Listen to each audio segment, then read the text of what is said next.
Question 32. L'occlusion intestinale se caractérise par A. Des douleurs abdominales, des vomissements et une fièvre. B. Les douleurs abdominales, des vomissements et un arrêt des matières et des gaz. C. Des douleurs abdominales et des contractions abdominales. D. Des douleurs abdominales et des vomissements et des diarrhées.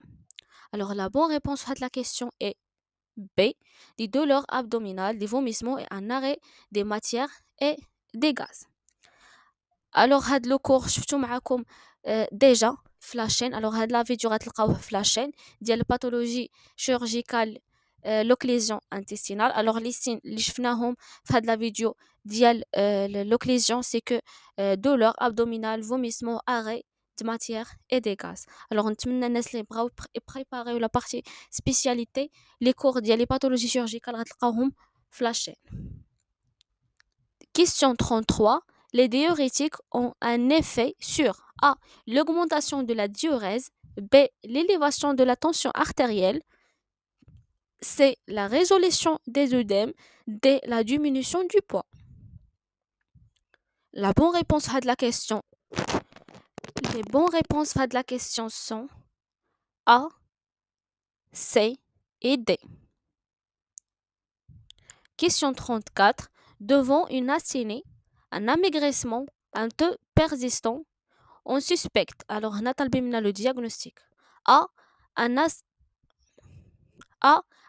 bronchique. B. Une tuberculose pulmonaire. C. Une pleurisée. D. Une tuberculose ganglionnaire. La bonne réponse est B. Une tuberculose pulmonaire. Alors, les signes de la tuberculose, alors qu'il y a la toux, la fatigue, la température, la transpiration et l'amaigrissement. Question 35.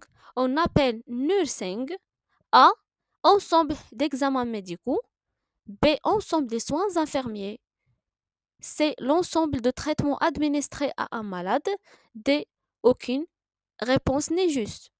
La bonne réponse est B. L'ensemble des soins infirmiers.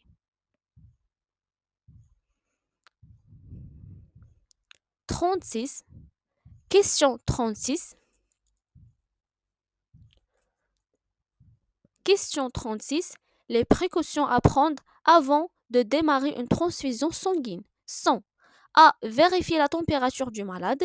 B. Vérifier le groupe inscrit sur la poche de sang. C. Vérifier la date de péremption du sang. D. Faire un test d'hypersensibilité. Les bonnes réponses à la question est Les bonnes réponses à la question sont A, B, C et D. Voilà la justification d'après le cours de la transfusion sanguine. Alors, هنايا في la pratique. Alors, avant la transfusion, alors هنايا غنخليو لكم تقراو هاد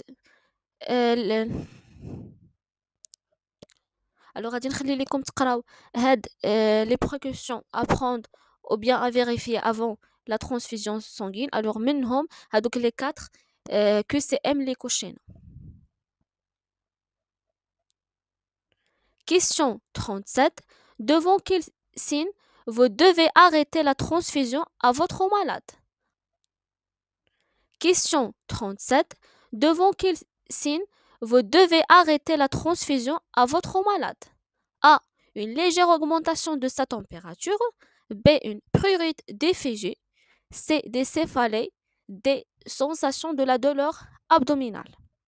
Les bonnes réponses à la question sont A, B, C et D. Alors, devant les 4 signes, خصنا arrêter la transfusion sanguine parce que les signes qui لينا على les accidents et les incidents de la transfusion sanguine. Alors, des choses qui ça passe pas. Voilà la justification d'après le cours. Alors, il faut contrôler bien évidemment les constantes du patient toutes les demi-heures, la tension artérielle, le pouls, la température et le fascie du malade. Alors, on a arrêté la transfusion, c'est apparition des signes d'alarme. Les signes d'alarme, un pic fébrile, diminution de la tension artérielle, un malaise important de l'or lombaire, un gêne respiratoire, une urticaire, هما les prurites d'éphésie, une rougeur de visage, une bouffisson du visage. Alors هنايا هادو هما les signes d'alarme. La conduite à tenir en cas d'incident. Arrêtez d'urgence la transfusion, gardez toujours la voie veineuse, contactez le médecin de garde et avertir le centre de transfusion sanguine.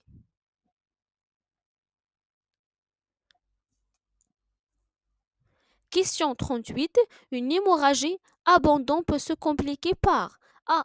Hypertension artérielle, B. L'anémie, C. Le choc hémorragique, D. Le choc anaphylactique. Les bonnes réponses à la question sont B et C. Question 39. Le ou bien les maladies qui sont qui sont transmises par voie respiratoire sont. Alors, il y a soit la maladie ou bien plusieurs. A. L'asthme. B. Grippe H1N1. Alors, il y a des types de grippe type A. C. Tuberculose. D. Kyste hédatique du poumon. Alors, les bonnes réponses à la question sont B et C. Question 40. L'hématémèse se définit comme A. Celle avec du sang. B. Vomissement de sang. C. Crachat avec du sang. D. Salive avec du sang. La bonne réponse est B. Vomissement de sang. Voilà la justification. Alors, par définition, l'hématémèse est un rejet du sang généralement rouge par la bouche au cours d'un effort de vomissement. Et merci de votre attention.